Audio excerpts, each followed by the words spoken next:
and welcome to Encouraging Leadership, conversations that mobilize today's women leaders, with your host, Ann Miner.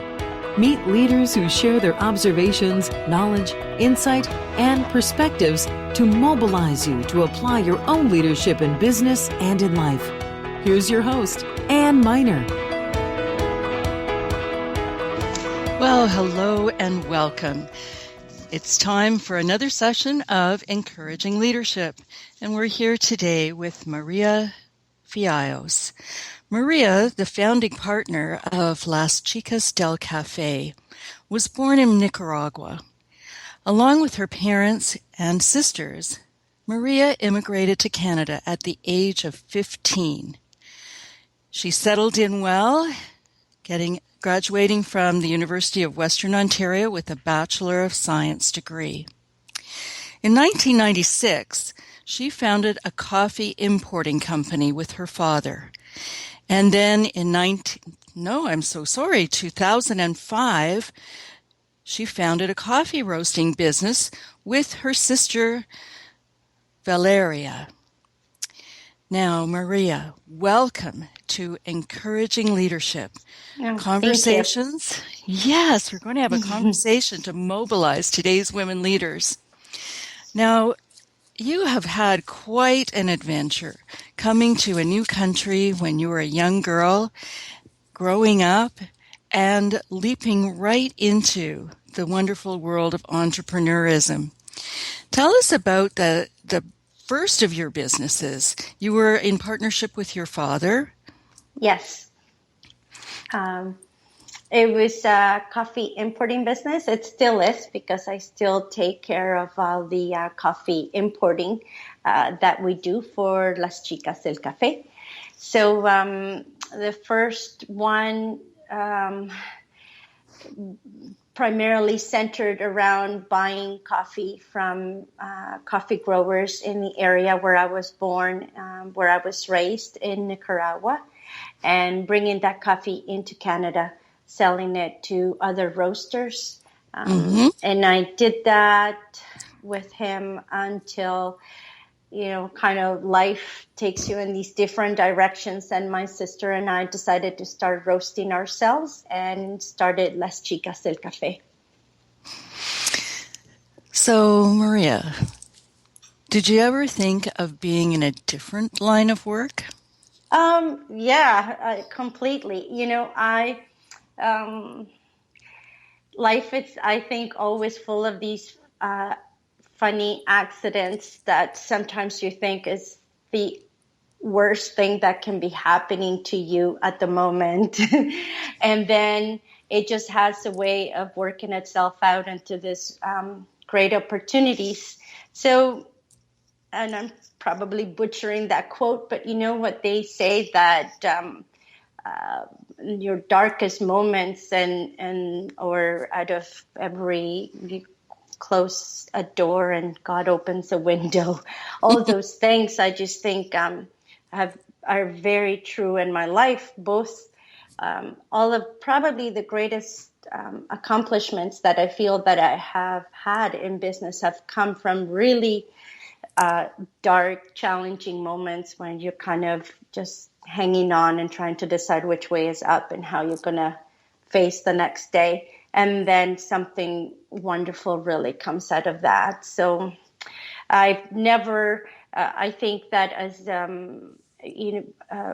coming into Canada and settling in and discovering what it was like to live in North American country and learning a new language and making it to university, I just thought my life was going to be completely different. I originally started at the University of Guelph with full intention of becoming a veterinarian, never thinking about coffee, even though we had been raised in a coffee farm and our entire life had in families around, it was always around coffee. I thought that door was completely closed for me.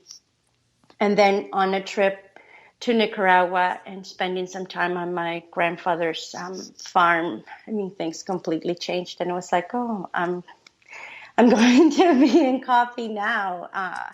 And it was then a matter of doing that. And yeah.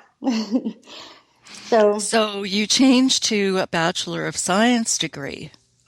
yes, it was just a natural progression. I knew that I still wanted to finish off my studies, and I knew that I needed to know a little bit more about coffee. So when I decided to enroll at Western University, I focused a little bit more on environmental science.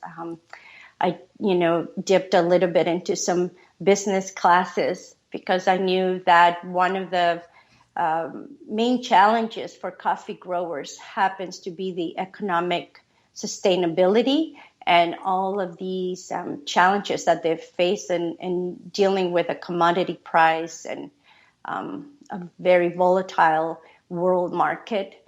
So I knew I had to educate myself in some of that stuff to be able to really feel that I was doing something worthwhile for not just my grandfather's coffee and my dad's work at the farm, but also the other growers that I would be working with. Mm-hmm. So tell me, what was your greatest leadership challenge in getting to the point of importing coffee?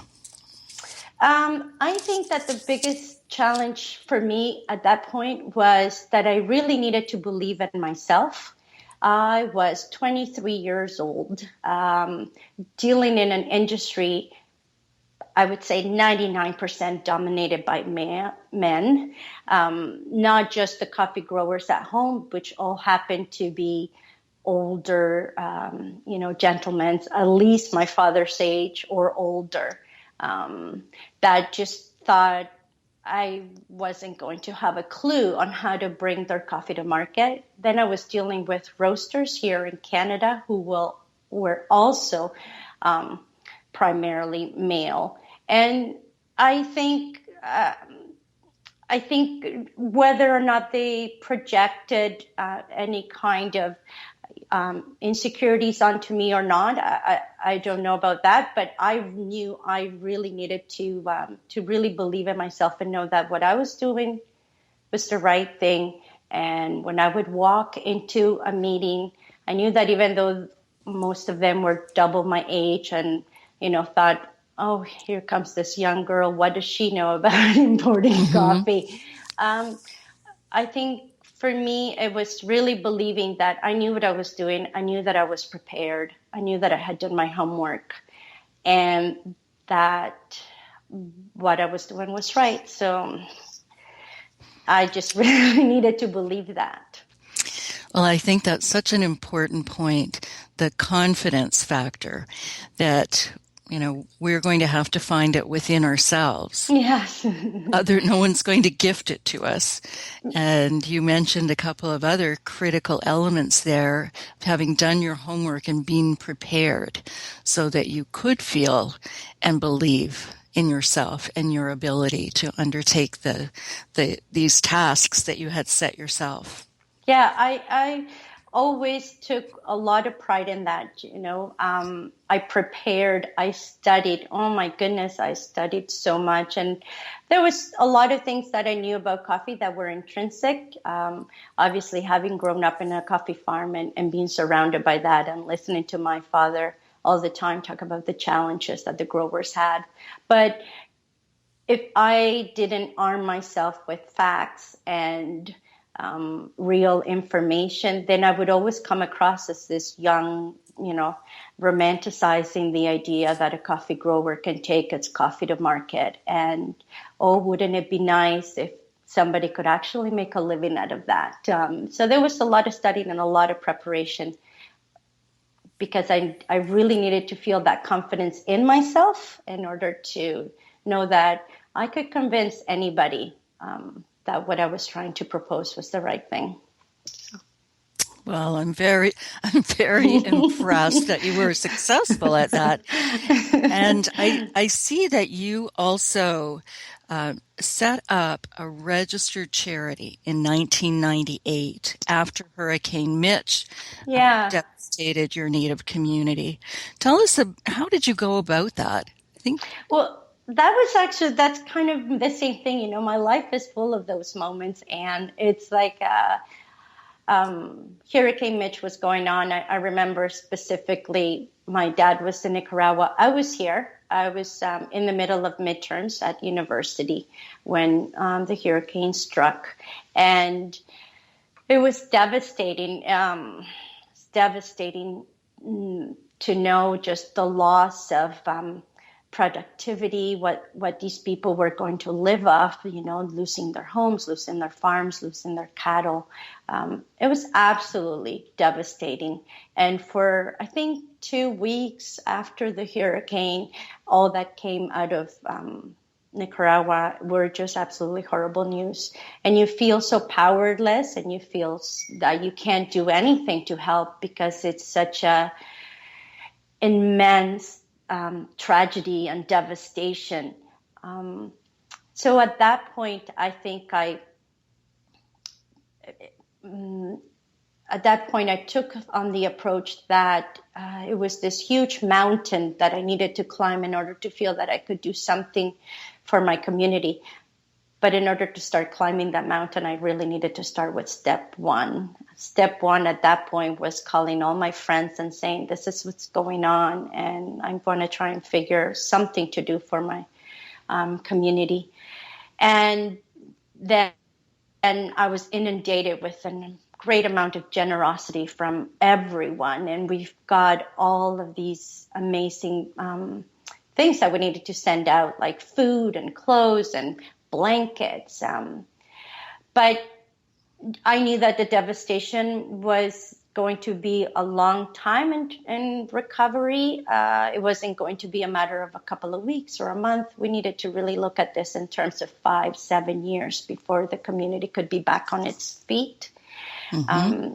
And at that point, I thought, okay, well, I'll just start a charity. And it was that kind of the same thing. Everybody's like, oh, you need a lawyer. It's very difficult and all this paperwork. But again, I just thought, well, I'll just educate myself really well and I'll figure it out how to do it. And it took a few years. I'm not going to lie. It was, Hurricane Mitch was 1998. And I finally had the charity registered in January 2001. So it was 2 years of a lot of work and a lot of learning and understanding how charitable laws and organization in Canada worked, because I knew we couldn't afford a lawyer or someone to walk me through it. So I did that, and ever since we've been able to do some incredible projects every single year.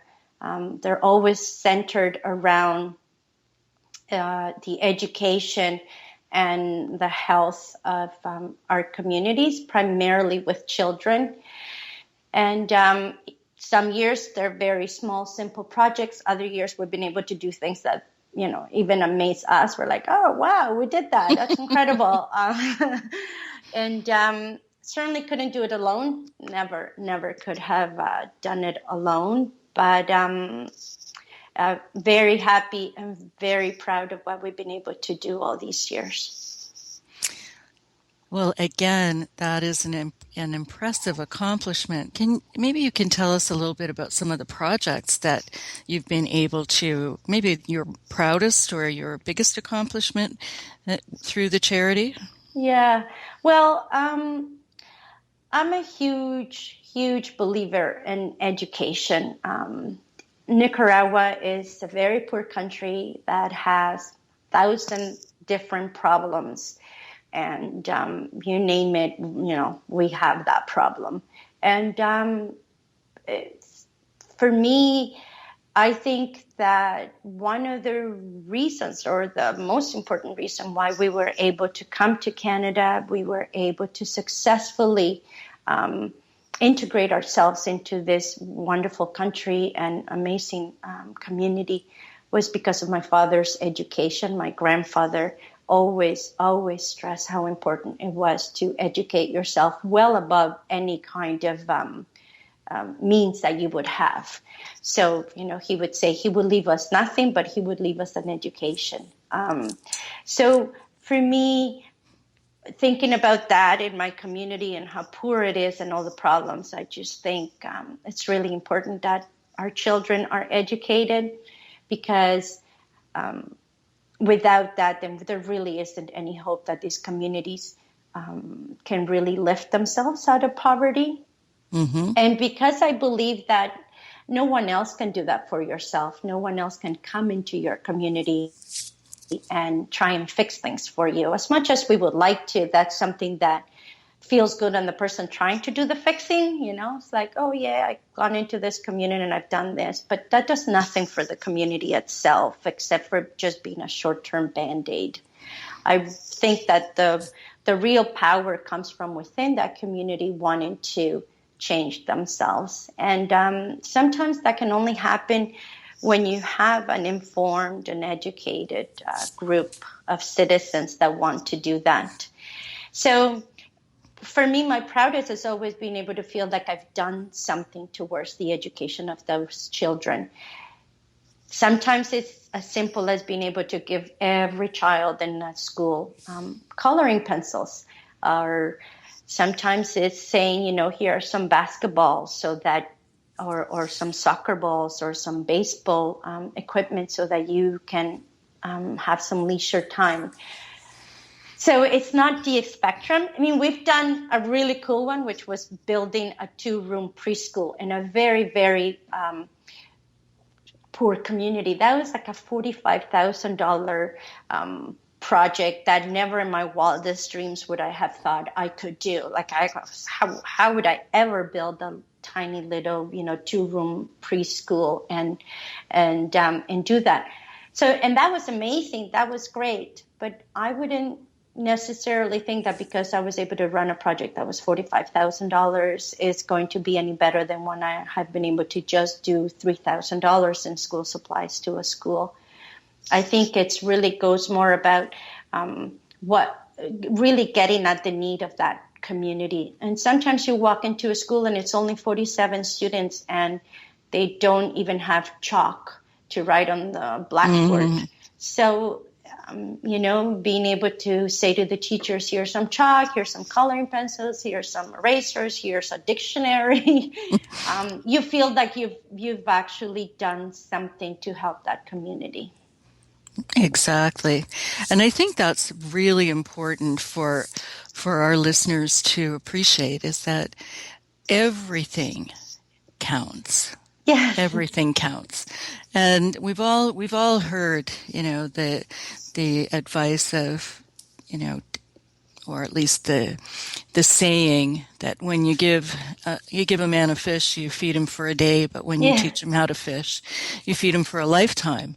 Yes. And so equipping people to do for themselves is such an empowering thing for you to do. Yeah. And I think sometimes, we think that someone in another country thinks differently, or that, I don't know, maybe they haven't thought about those things for themselves. But that's not the case. I mean, everybody, if you're a parent, it doesn't matter where you are, whether you're a parent in Canada or a parent in Nicaragua, you still want the same for your children. You want to be able to give them food. You want to be able to give them a couple of toys at Christmas time. Like, those are, I try to tell people we have all those needs everywhere. It's our circumstances really that change and that keep a parent from being able to do that in one way or another. And all those words that, people kind of throw around, like determination, perseverance, faith, courage, those we all have that, but sometimes depending on your circumstances, it doesn't matter how hard you work. If you are a coffee picker in Nicaragua, there are certain social and economic circumstances that are going to keep you from being able to break that poverty cycle. It's realizing that the people in those communities have those keys or know exactly what their community needs. They just don't have the means to being able to realize that. And I think that's where we really can make much more of an impact. Mm-hmm. So in addition to importing coffee from Nicaragua to Canada and operating a charitable organization, and you gave it a name, Yes, Los Rutos del Cafe. that's What right. does that mean? So it means the fruits of coffee. When we were looking for, I always pick all my names in Spanish. Mm, But the thing is that when we were trying to figure out what we were wanting to call this, I wanted it to be something that represented that it was going to be a charitable organization that would run itself out of the fruits of people's labors, and that meant coffee. We fund it through coffee, through our coffee sales, through coffee events. So I really wanted the name to represent that, and I just couldn't think of a better name. Unfortunately, it was in Spanish. I think it's a great name myself. So let's come back. So there's definitely a coffee theme, a coffee foundation here, and your newest endeavor is the roasting business. Yes. So that involved starting another company, Yeah. and what else? Oh my goodness. So my sister and I started the company when we've just finished having both of our second children, and we were kind of at that spot. I had been, brewing on this for a while because as much as I really wanted to make an impact in terms of importing coffee and being able to secure a good price for our coffee growers, there was this limitation of being able to take that coffee fully to market. So Mm-hmm. I had to convince the roasters that it was worthwhile for them to invest in this coffee from Nicaragua. And then the roasters themselves had to do a lot of work in convincing their customers that it was worthwhile in paying a certain price for this unknown coffee from Nicaragua and things like that. So there were some frustrating years, especially when we had the coffee price crisis in the early 2000s. Coffee prices just went to a level where coffee growers were literally walking away from their plantations because prices were so bad. And I knew that the only way that I could then really break this next barrier was by roasting myself. But I was still a young mother. I had young children. And although I don't like to subscribe to the notion that as a young mother you can't do, other things, it certainly does bring on challenges. I have had to breastfeed my child in the middle of a meeting and had to excuse myself so I can go breastfeed. I have had those nights where you've been up all night with your children, or you've had to take them to a meeting because you can't get a sitter, and then they spill hot chocolate all over the boardroom, things like that. So it was difficult. I had started the importing company while I was pregnant with my first daughter. So the notion of starting another business when I had just had another baby was kind of crazy, and I knew that what I was getting myself into. But I recognized that the opportunity to really make an impact in terms of what I could negotiate for my coffee growers could only be done if I roasted myself. So then my sister and I just, call it naivete, or you think you can just do it all when you are so young. We decided to do it and went for it. It entitled Bringing the Coffee, as always. So I said I still continue to import the coffee directly, and then roasting it and wholesaling. So selling to small food retailers, coffee shops, and just recently, we started to sell through online. Mm-hmm. And we moved our roastery to St. Thomas last year. So we're still kind of, dipping our feet into putting a small retail front. But the business continues to be majority wholesale. And we have been really lucky to connect with some really great customers. some really great businesses that have given us the opportunity to, to retail at their stores, or they serve their coffee at their coffee shops. So we're extremely blessed, happy. Well, and you have, really branched out in a new direction and had to, I imagine, improvise and innovate along the way to create this business for yourselves. And I'm sure that our listeners would like to know how they can find Las Chicas del Cafe coffee online. Oh, well, I would say probably the easiest way is to go to our website, which is www.laschicasdelcafe.com. We also have a Facebook page, and that's just Las Chicas del Cafe on Facebook, so they can certainly find us that way. Well, I'm just going to spell that for you, listeners. It's LASCHICASDELCAFE.com. LasChicasDelCafe.com. Yeah. Or on Facebook, just Las Chicas del Cafe. So that's great. We'll look forward to seeing some of our listeners take a look at what's available and what you have to offer. And we're running out of time. I know that there's so much more that you could share with us, but I'm just thinking that you have just gone ahead and done it, regardless of whether people thought you could or you couldn't. You just didn't let anything stop you. And so there are two things I'm hoping that you would share with our listeners before we wrap up. The first is, what was the biggest challenge that you faced?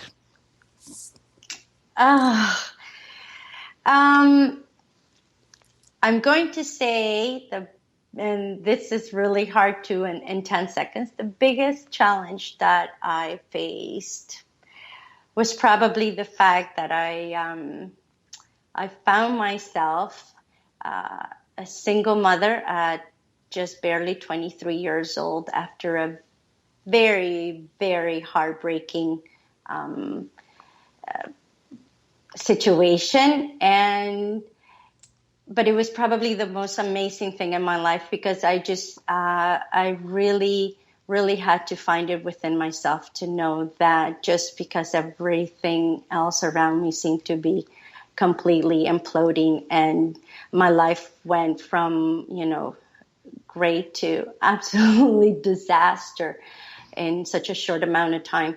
I think the most important thing that any of us can do when you find yourself in a moment like that is just to know that no one else can fix things for you. No one else can make it better. No one else can give you anything unless you really reach within you and know that what you want, and nothing can deter you from that. It's really hard. Every single day and every single moment, sometimes it was in every 20-minute installments that you kind of have to talk yourself through. I can do this. Mm-hmm. But I think that to me, that was the biggest challenge and also the most amazing, wonderful thing to happen in my life, because it really moved my life in a completely different direction. And I name, if I can share this, I named my daughter Celeste, which means, gift from heaven, kind of thing, because to me, she was, it was the most wonderful gift that life could have given me. And it was a completely wonderful yet terrifying experience. And it showed me that that really, nothing else then in my life has scared me. I think I got through that. I can get through just about anything else. So, yes, I imagine. So the last thing was, if you had to leave our listeners with one piece of advice, what would that be? I think it probably, I'll sound like a broken record, but that's probably it. I think and I say this to my daughters all the time, if you really want something, if you really believe in something, you got to give it all you got. You got to leave it all in the field. You've got to fight till you think there is nothing left to fight for. Again, it just sounds so cliche, but if that's what you really want. So I think probably finding out what that true passion is and finding out what really is going to make you happy in life, because then it's so worthwhile. Then it doesn't matter how hard you have to work. It doesn't matter how tired, how exhausted, how challenging the day has been. It really doesn't matter if what you're doing is for that true passion in your life. Wow. Well, thank you for that message, Maria. Thank you for sharing your story with us today. I am very sure that our listeners will find, listening to you and hearing what you've been able to accomplish, mobilizing. And let's hope that they too seek their true purpose and passion. Yeah. With a passion. Yes. All right. Well, thank you again. Thank you. All right. Listeners, do join us next Thursday at 1 p.m. Eastern Time for more encouraging leadership conversations to mobilize today's women leaders. Thank you for listening to Encouraging Leadership. To learn more about our host, Ann Miner, and the Acacia Institute, please visit acaciainstitute.com. Join us next week at the same time, 1 p.m. Eastern, for more encouraging leadership. In the meantime, be courageous.